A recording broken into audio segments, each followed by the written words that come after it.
சம்பளம் வாங்கி பாதி காசை குடிச்சிட்டு மீதியை தான் கொண்டு வருவ. அதுலதான் நான் குடும்பம் நடத்துறேன். இப்ப அதுவும் வராம போச்சுன்னா என்ன பண்றது? நான் எப்படியா பிள்ளைங்களை வளர்க்கறது? அப்பா அம்மா போனதுக்கு அப்புறம் நம்ம குடும்பத்தை நடத்துறது நீ தானடா. நீ வேலைக்கு போலனா நான் என்ன பண்றது? அதான் நானும் வேலைக்கு வந்துட்டேன்.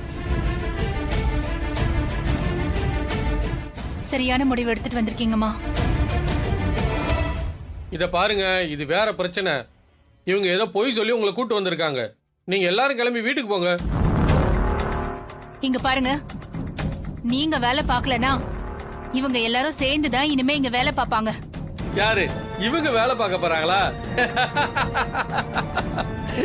சிரிக்காதீங்க, நான் சீரியஸா பேசிட்டு இருக்கேன். நீங்க வேலை பார்க்க மாட்டேன்னு சொன்னது தப்பு. இது நீங்க தெரியாம பண்ணல, தெரிஞ்சுதான் தப்பு பண்ணிருக்கீங்க. உங்களுக்கு புவனேஸ்வரி பணம் கொடுத்ததுனாலதான் நீங்க இப்படி பண்ணிருக்கீங்க. அவங்களுக்காக இத்தனை வருஷம் உங்க எல்லாருக்கும் வேலை கொடுத்த இந்த ஹோட்டலையே மூடணும்னு நினைக்கிறீங்களே, தப்பு இல்லீங்களா? நீங்க கேட்ட சம்பளத்தை நாங்க கொடுத்துடுறோம். ஆனா அந்த புவனேஸ்வரி பேச்ச கேட்டு நீங்க மறுபடியும் பிரச்சனை பண்ண மாட்டீங்கன்னு என்ன நிச்சயம்? கதிர் எவ்வளவு கஷ்டப்பட்டு இந்த ஹோட்டலை திறந்திருக்காருன்னு தெரியுமா உங்களுக்குலாம்? அதனால இனிமே இந்த ஹோட்டலுக்கு நீங்க தேவையில்லை. உங்க குடும்பத்துல உள்ளவங்களை வச்சே நாங்க ஹோட்டலை நடத்திக்கிறோம். எத்தனை நாள் வரைக்கும் தான் ஆம்பளைங்க சம்பாதிச்சுட்டு வருவாங்கன்னு நீங்க எல்லாரும் வீட்டுல காத்துட்டு இருப்பீங்க? உங்க புருஷன் சம்பாதிக்கிறதுல பாதிய குடிச்சிட்டு பாதி தான் உங்க வீட்டுக்கு கொண்டு வராரு.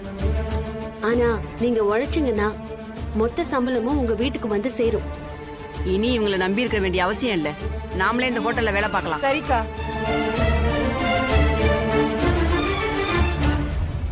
இதெல்லாம் ஆம்பளைங்க செய்ய வேண்டிய வேலை. உங்களால செய்ய முடியாது. நீங்க கிளம்புங்க. எந்த காலத்துல இருக்கீங்க? இந்த வேலையை தான் ஆம்பளை செய்யணும், இந்த வேலையை தான் பொம்பளை செய்யணும்னு அப்படிலாம் இப்போ ஒரு அவசியமும் இல்ல. எல்லா வேலைகளையும் பெண்கள் செய்யறாங்க. இந்த புவனேஸ்வரி பேச்ச கேட்டதுனால வேலையே போச்சு. இனிமே நீங்க தேவையில்லை. இந்த ஹோட்டலுக்கும் உங்களுக்கும் எந்த சம்பந்தமும் கிடையாது. கிளம்புங்க. போங்க போங்க போங்க, முதல்ல கிளம்புங்க. போங்க.